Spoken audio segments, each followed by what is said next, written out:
Partai Keadilan Sejahtera alias PKS kini jadi salah satu partai yang jadi sorotan di Pilgub Sulawesi Selatan 2024. Arahan dukungan partai ini dinanti, akankah mendukung salah satu pasangan calon yang ada atau justru membuat poros baru dengan jagoan baru di Pilgub Sulawesi Selatan 2024. PKS memang tak punya cukup kursi jika ingin mengusung sendiri. Namun, pemilih PKS yang disebut militan jadi daya tarik tersendiri partai berbasis Islam itu.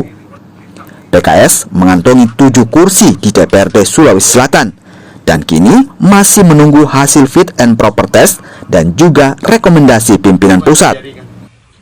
Partai lain yang juga tak kalah adalah Golkar. Santer disebut merapat ke pasangan Sudirman Sulaiman Fatmawati Rusdi. Namun, Golkar masih belum resmi menentukan pilihan. Partai dengan 14 kursi ini masih menimbang rekomendasi untuk siapa, pasangan calon yang telah ada atau justru membuat pilihan lain. Golkar sejatinya punya banyak tokoh.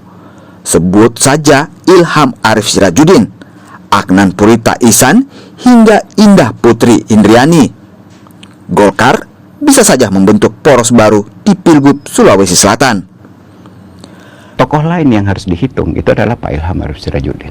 Sudah lama kerja dan kerjanya sudah signifikan juga jajaran-jajaran politiknya. Pertanyaannya sama, Pak Ilham akan mengendarai partai mana? Gitu.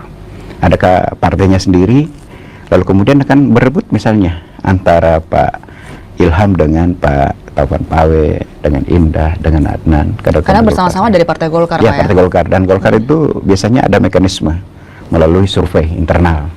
Jadi partai menugaskan kepada kader-kader yang potensial untuk melakukan survei dan menunjukkan bahwa survei yang tertinggi sehingga pendekatannya lebih rasional misalnya.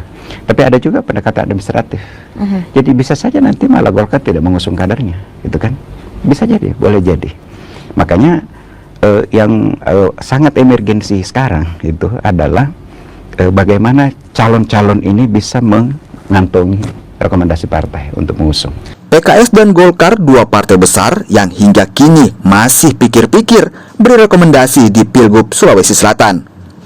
Sementara PAN yang juga belum tentukan jagoan bisa saja melengkapi kursi yang ada atau memilih jalan lain dengan 4 kursi miliknya. Pilgub Sulawesi Selatan masih dinamis. Poros baru yang menantang 2 poros yang ada masih mungkin terjadi.